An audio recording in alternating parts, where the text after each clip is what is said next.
Oppenheimer's story is a very, very paradoxical tale, and that's the kind of material that I'm always interested in.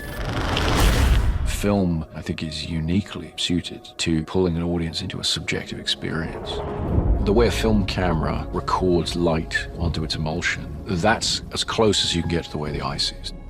We were able to test large format black and white, put it up on a giant screen and have a look at it, and the results were just magical and inspiring.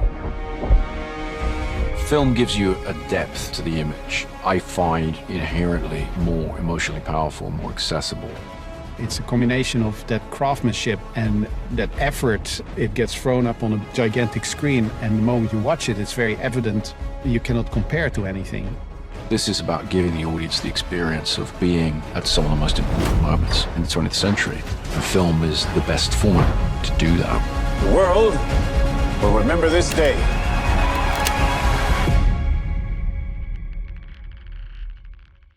Kodak Vision3 is the film stock. It's the only film stock still in production today that is made for professional use in the world of big budget movies and productions. And as you can expect, Vision3 makes amazing images. Film stocks like those come in canisters like these, with the actual film being like hundreds of meters long at a time, which makes sense since they're meant for shooting motion picture, 24 frames per second.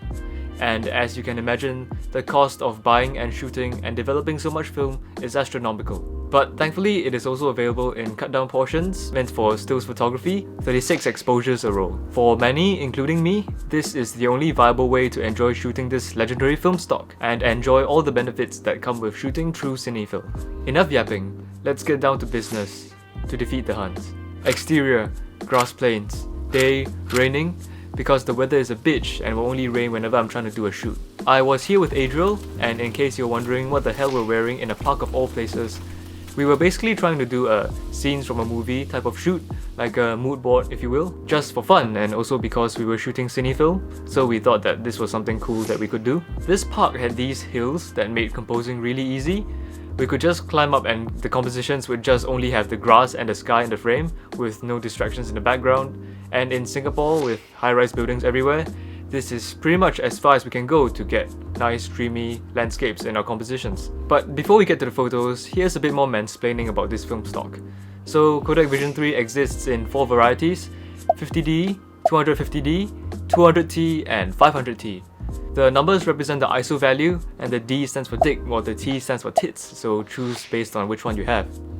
No, it actually stands for daylight and tungsten respectively. Generally, daylight film is shot in, well, the day, and tungsten film is shot at night. The context is because tungsten lighting, which is the prevalent method of lighting in the past, is much warmer than the daylight, so the film stocks had to be adjusted to account for this shift in white balance. As such, each of the film stocks provide a very different look. I had with me a few rolls of 250D and 500T, however, for reasons that I will mention later, I will be overexposing these rolls by one stop of light, so i.e. shooting at ISO 125 and 250 respectively.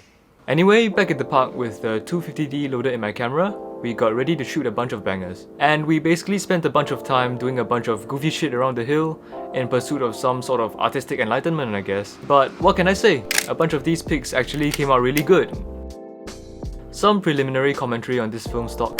The colours are clean and on point, but skin tones look a bit inconsistent at times. They seem to lean more towards the yellowish side, which was a pretty consistent trend I noticed. Or maybe it's just because I'm awful at scanning film. But overall the colours are natural, pleasing and not too saturated, which I like. And this shot in particular brought out the character of my 50mm 1.2 lens. The swirly bokeh really brings this whole simple composition together. I love it. We also met this bunch of chill ass dudes who were also out on a shoot as well. They even had a Canon C500 Mark II. So since the camera was bigger than ours, Adriel and I had no choice but to accept defeat and leave the park in shame. But who cares about expensive cinema cameras? Back to film. So the reason why this film stock is so special is because instead of being processed in C41 chemicals like any other color film stock, Kodak Vision3 is meant to be processed in ECN2 chemicals instead. ECN2, which stands for Eastman Color Negative, is a special chemical process that yields images which are downright gorgeous and flaming hot, like your mum.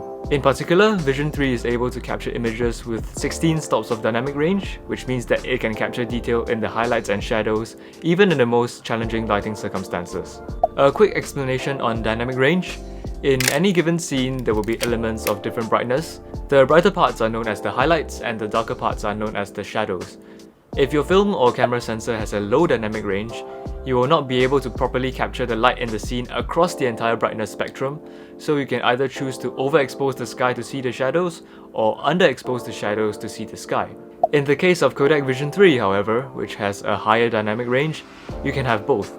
Everything retains color and detail, which is very important in making images that look true to life because that's how the human eye sees things. Now, in order to achieve such a great dynamic range, Vision3 film scans are designed to come out extremely flat, also like your mom. Similar to shooting in a log profile in a mirrorless camera, these flat images are meant to be color graded in post with contrast added in the editing process. Then the DP or the director can add in as much contrast or saturation as they want. Notably, Kodak Vision3 film has an extra layer known as the remjet layer on the back of the film, which normal photographic film does not have.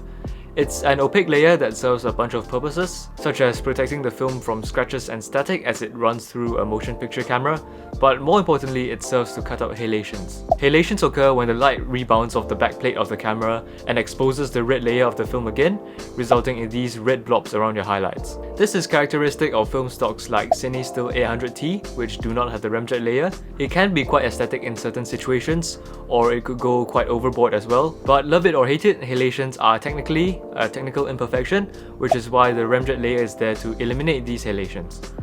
A couple weeks later, I found myself going on a trip to Hong Kong with some family members, and I thought, what better time to shoot my other rolls of Vision3 film. Hell, if anything, shooting film in Hong Kong is literally Wong Kar-wai core. It's Chungking Express core. I would be in my Fallen Angels era. I've been to Hong Kong a couple of times, and the one thing that I haven't focused on photographing would be people, so I decided that for my photography this time round in Hong Kong, that would be what I'll be focusing on. Throughout the shooting process, I had also decided to remove the viewfinder of my Nikon F3 and shoot through the ground glass, which is an amazing feature of this camera that I love. Shooting at waist level is much better for getting close to people and taking pictures of them, because it's much less confrontational than holding a camera at eye level and staring at them. And I definitely didn't want to get kidnapped or beaten up on the streets of Hong Kong, so yeah, waist level shooting was definitely the way to go.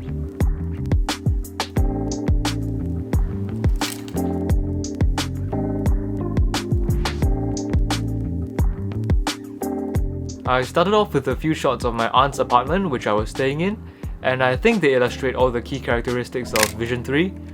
A clean, natural color profile, and flat contrast paired with an amazing dynamic range. I think it's worth noting that in this shot, it was blazing hot out while the apartment was barely lit up, and even though I exposed for the shadows, the highlights outside didn't overexpose and we can still see color in the sky, which is amazing. And in case you're wondering, that's my grandpa in the corner of the frame, not some random man I kidnapped off the street to talk about Kodak cinema film with. Moving on, I took the ferry to mainland Hong Kong to continue my expedition. I didn't have any plan or itinerary, I just walked around and took public transport arbitrarily to end up at random spots and ultimately see just what I could shoot from there. It was hot as hell and I was definitely sweating balls throughout, but the pictures were definitely worth it. I was shooting at 28mm with a small aperture like f8 because good compositions don't need bokeh to hide anything, and Hong Kong is just such an interesting place that every single layer, from foreground to background, can add something interesting to your frame.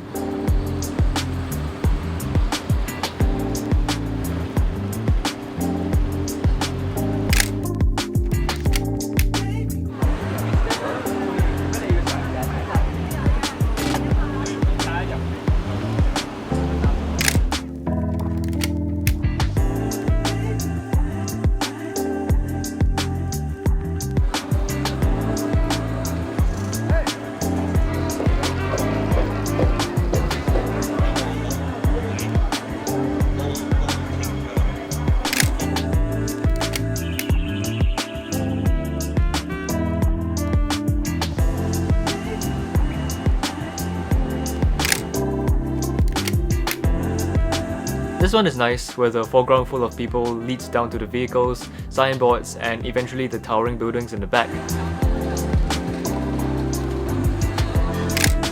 For this, it's just a simple leading lines composition, but the iconic Hong Kong taxi in the middle, flanked by people, stalls and buildings, just looks so satisfying. It looks like it could be an establishing shot for a certain Hong Kong movie. And this one, where the tired-looking traditional Hong Kong facades with their neon signs is contrasted with the shiny new skyscraper towering in the background. And we have this photogenic couple in the middle to tie the entire composition together. It was definitely a really fruitful shoot, and it allowed me to confirm what I thought I knew about this film stock. 250D, overexposed one stop, gets you some incredible images. And because I started scanning my own film recently, I realized that this film stock, even in a 35mm format, is able to give you some incredible resolution. The grain is really fine and you can truly gather a lot of detail. If anything, my only beef with 250D is that the skin tones look a bit unnatural, like it leans more towards the yellowish side at times, but that could be my fault, you know, I could just be awful at scanning my own film. After returning home, it was time to unload my 250D and load in a fresh roll of 500T. If you watch the footage carefully, you'll realize that I'm actually removing a 500T roll and loading in 250D, but for continuity's sake, just pretend that I'm doing it the proper way around. I had also decided that I'll be shooting on the 50mm f1.2 without a tripod because I love that lens. Cue dramatic Wong Kar-wai style street vlog montage edit.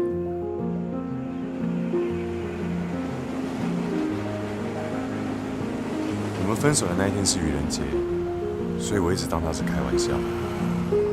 我愿意让他这个玩笑维持1个月。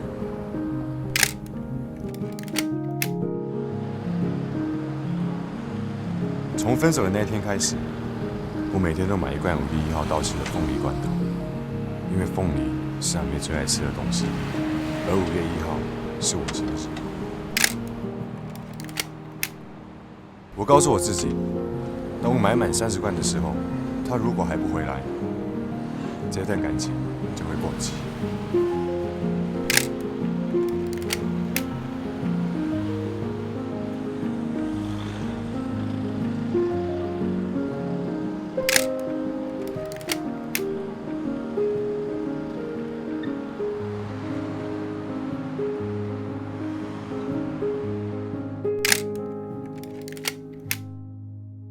What can I say? 500T goes incredibly hard, especially when shot in the city of neon signs and grungy streets. I was going for the Wong Kar-wai Hong Kong gritty cinematic vibe, and 500T did not disappoint. It's a very unique film stock, and the overall color palette is just something that I think is impossible to recreate on digital. I mean, it turns an average looking downtown shot into something right out of an 80s Hong Kong flick. It shouldn't come as a surprise then that Wong Kar-wai did indeed use 500T to shoot some of his films. In fact, just give me Tony Leung and 100 packs of cigarettes for him to intensely inhale and I'm basically already there. So what do we think? Well, I think it's important to first note that shooting this film is actually cheaper than you might think. Because it's bought in bulk and then cut down into smaller portions, the price that rolls of Vision3 are available at is actually pretty low, like 20 Singapore dollars a roll, or 15 American dollars for you patriots out there. The first issue is that it's not exactly easy to get your hands on this film. Many people do the cutting themselves and sell it online, but the quality of those can be pretty dubious at times. I bought mine from a reputable company that specializes in this process, which is none other than Silver Souls 35. Silver Souls 35 is based in Europe, so shipping did take a while for me, who lives in Singapore, but the price is still pretty okay, and the film they use is fresh, which is very important. Because one of the biggest issues with ECN2 is its shelf life. It expires much faster than C41 film, which is why I overexposed all my film by one stop.